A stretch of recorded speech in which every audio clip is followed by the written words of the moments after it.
आज अन्य जातियों के बच्चों के 400 रुपए फीस लगती है तो स्वर्ण जाति के बच्चे की 1200 रुपए फीस लगती है।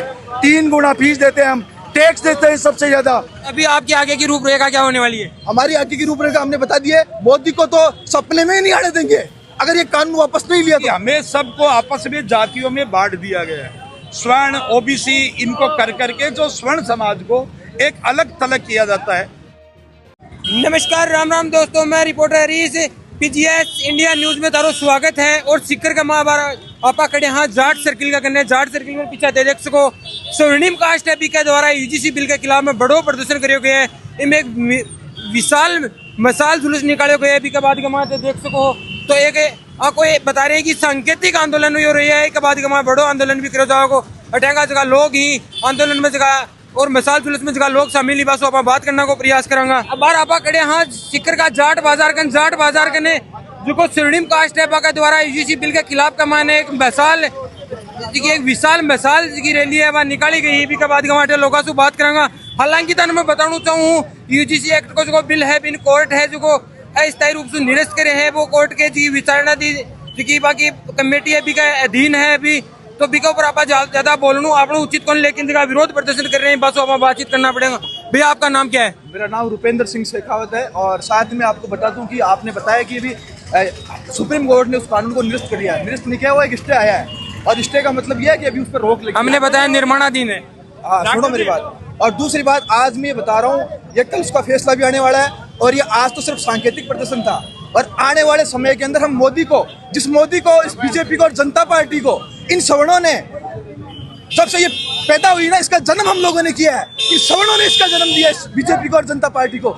आज ये सवर्णों पर इस प्रकार के काले कानून थोप रही है जबकि दलितों ने ओबीसी ने किसी ने कोई प्रकार की मांग नहीं की। इन लोगों ने बिना हमारी राय जाने हमारे से बिना पूछे हम लोगों ने इस मोदी को वहां चांद पर बिठा दिया। उस मोदी ने हमारे खिलाफ ये काला कानून थोप दिया। इसकी परिणाम आज ये सांकेतिक प्रदर्शन था और आने वाले टाइम में हम एक विशाल जन प्रदर्शन करेंगे और वहाँ राजस्थान की सबसे बड़ी पंचायत विधानसभा का घेराव करेंगे और मोदी को जो करना वो कर लेना, उखाड़ लेना। मोदी बात करें कि ये विचाराधीन है तो विचाराधीन होने के बाद में भी आपको प्रदर्शन करना पड़ रहा है। भाई साहब आप संविधान पढ़े हो, आपको पता होना चाहिए कॉन्स्टिट्यूशन के अंदर एक हमारा एक वो संवैधानिक संशोधन हो रखा है। उसके अंदर अगर वो चाहेंगे संसद अगर चाहेगी कानून लगेगा तो सुप्रीम कोर्ट कुछ नहीं कर पाएगी और ये कानून लागू होगा।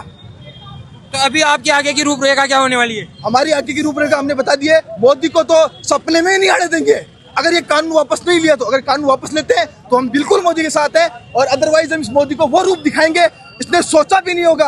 और आने वाले टाइम में अप्रैल के अंदर हम प्लान कर रहे हैं राजस्थान की सबसे बड़ी पंचायत हम अपने राजस्थान से इसकी शुरुआत करके दिल्ली तक हम जाएंगे और प्रदेश की सबसे बड़ी पंचायत को इन सवर्णों के द्वारा घेरा जाएगा और उन नेताओं को बाहर नहीं निकलने देंगे हम। तो ताऊ जी आपका नाम क्या है? सुशील माटोलिया मेरा नाम है। यूजीसी कानून जो लाया गया है मोदी जी के द्वारा वो स्वर्ण समाज के हितों पे कुठाराघात है। इस कुठार दूसरी बात यह है कि हमें सबको आपस में जातियों में बांट दिया गया है। स्वर्ण ओबीसी इनको कर करके जो स्वर्ण समाज को एक अलग थलग किया जाता है। हमारे भारत की जो संस्कृति थी वो संस्कृति में हमें सभी समाज एक साथ बैठ करके रहते थे जिसमें सब एक साथ थे। उनको अलग करके और हमारे को अलग अलग करके एक स्वर्ण जाति को अलग थलग छोड़ दिया है। इस यूजीसी कानून के विरोध में स्वर्ण समाज के द्वारा बहुत बड़ा आंदोलन होने की संभावना है। होगा क्यों होगा कि अभी तो हाई कोर्ट का स्टे है। अब स्टे को अपन मान रहे हैं कि ये स्टे रेगुलर नहीं रहेगा। इसको कैसे भी करके मोदी जी वापस लाएंगे और हम इस चीज का विरोध करेंगे और विरोध करके स्वर्ण जाति के द्वारा इसका विरोध किया जाएगा। हमारी जो युवा पीढ़ी आ रही है उसके लिए ये बहुत गलत कानून है, ये कुठाराघात है। इस कुठाराघात को हम इसका भरपूर विरोध करेंगे। तो अंकल जी इस कानून में क्या क्या चीजें आ रही हैं? इस कानून के अंदर जैसे मतलब बच्चे पढ़ते हैं, हमारे बच्चे पढ़ते हैं, पढ़ने के साथ में अगर किसी के साथ कोई किसी तरीका का दुर्व्यवहार हो जाता तो आपस में बैठ करके पहले इस चीज को सुलह कर लिया जाता था। बल्कि अब इसको सिर्फ और सिर्फ स्वर्ण जाति अगर किसी दूसरी जाति को अगर कोई चीज बोलती है तो बोलने पे सिर्फ उसकी सजा होने की संभावना है। जो हमने जो पढ़ा है उसके अंदर हमारे बच्चों के साथ में बहुत बड़ा कुठाराघात है। एक जैसे साहब बात करें कि लगातार पहले किसान बिल की बात करें, फिर यूजीसी बिल की बात करें, लगातार जनता को विरोध में आना पड़ रहा है, ऐसी क्या मजबूरी रही है सरकार की? ये भारतीय जनता पार्टी के श्रीमान अपने प्रधानमंत्री मोदी जी इस चीज को सब लोगों को गुमराह कर रहे हैं। कोई विकास का काम नहीं है, कोई विकास का मुद्दा नहीं है, कुछ भी नहीं है। सिर्फ जातियों को आपस में बांट करके जो विकास के मुद्दे पर लोगों का ध्यान नहीं जाए, इसलिए वो इस चीज का विरोध कर रहे हैं और वो मतलब अलग अलग मुद्दों को बांट रहे हैं, लोगों को बांटने की कोशिश कर रहे हैं, ना कि विकास के मुद्दे की बात। अब जैसे बात करें, राजस्थान में डबल इंजन सरकार है, सेंटर में बीजेपी की सरकार, राजस्थान में डबल इंजन, आप उसको कितने नंबर देना चाहेंगे? कोई नंबर नहीं है, 0 नंबर है। न कुछ राजस्थान में हो रहा है, न कुछ भारत में हो रहा है। और इसी टाइप के कानून लाकर हमारे भारत के अंदर सभी जातियों को आपस में बांटने का काम कर रहे हैं मोदी जी, और कुछ नहीं कर रहे हैं। लोगों का ध्यान आकर्षित कर रहे हैं कि लोगों के द्वारा जो भी ये हो रहा है ना, मतलब कोई विकास का मुद्दा नहीं है इनके पास, सिर्फ लोगों को बांटने का काम है। अभी भैया बता रहे थे सांकेतिक है, बड़ा क्या होगा? बड़ा हमारे राजस्थान लेवल के ऊपर बैठ करके हमारी विप्र सेना के द्वारा जो भी फैसला लिया जाएगा, हम सब लोग उस फैसले के आधार पे आगे से आगे चलते रहेंगे। आज हमारा ये सीकर में ही प्रदर्शन नहीं है, जयपुर में, अपितु पूरे राजस्थान में है। बड़े तौर पे प्रदर्शन किया जा रहा है हर जिले में, सांकेतिक तौर पे? सांकेतिक तौर पे हो रहा है। आगे आने जैसे जैसे टाइमिंग आएगा वैसे वैसे अपन इसको बड़े तौर पे भी करेंगे। अब आपका नाम क्या है? मेरा नाम सुरेश पारिक है।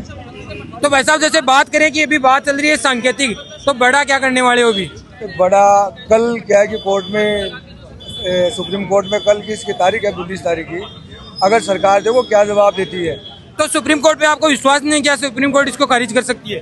तो सुप्रीम कोर्ट तो जवाब मांगे है सरकार से, सरकार क्या जवाब देती है कल, उसके आधार पे अगर सरकार हमारे विपक्ष में अगर कोई भी करती है तो हम फिर बड़ा आंदोलन राजस्थान में चक्का जाम भी करेंगे, पूरा राजस्थान बंद भी करेंगे। और भाई साहब, आपका क्या नाम है? मेरा नाम सुरेंद्र शर्मा है।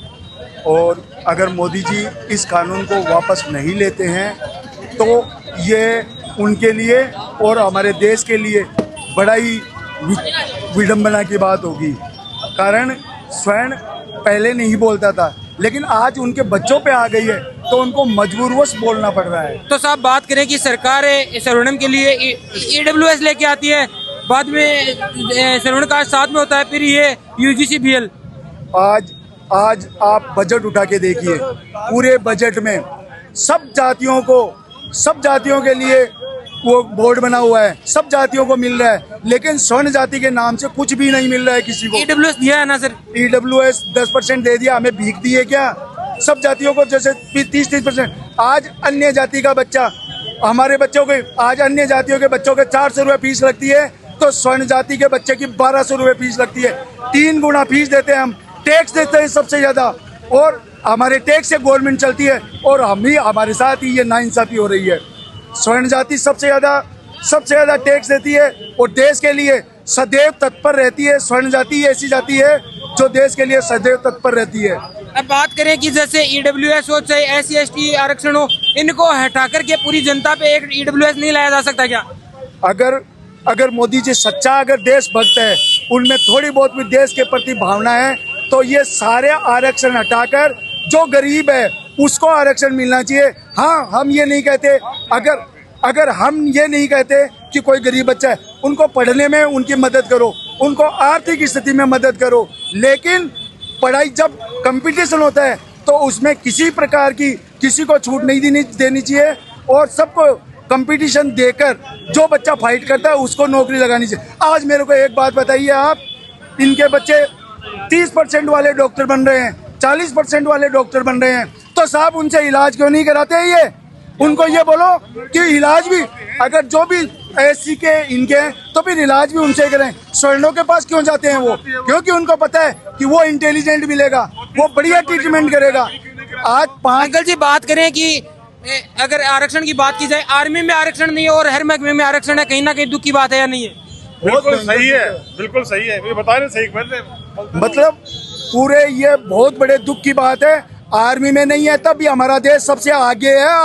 आज आर्मी में आरक्षण नहीं होने की वजह से भारत देश का पूरे विश्व में डंका बज रहा है। और अगर इन सब और अन्य जो भी है, इन सब वैकेंसियों में, नौकरियों में आरक्षण खत्म करके सब बच्चों को अगर परीक्षा के हिसाब से, उनके मार्क्स के हिसाब से उस बच्चे को अगर परीक्षा को लिया जाए तो मैं 100% कहता हूँ भारत देश को आगे बढ़ने से कोई नहीं रोक सकता। आर्थिक आधार पर आरक्षण दिया जाए, न कि जाति के आधार पर। जातियां खत्म करके मोदी जी को अगर आरक्षण देना ही है तो जो गरीब, ब्राह्मणों में गरीब नहीं होते क्या, स्वर्णों में गरीब नहीं होते क्या, लेकिन उन बच्चों का कुछ नहीं। आज हमारे एरिया में देखा जाए, अन्य जातियां हमारे ब्राह्मण परिवारों से सब बहुत आगे, उनके पास बहुत सारी जमीनें हैं, सब कुछ है। हमारे पास क्या है, छोटे छोटे 2 BH के फ्लैट हैं, उसमें हम अपना जीवन यापन कर रहे हैं। Thank you. नहीं चलेगी, नहीं चलेगी।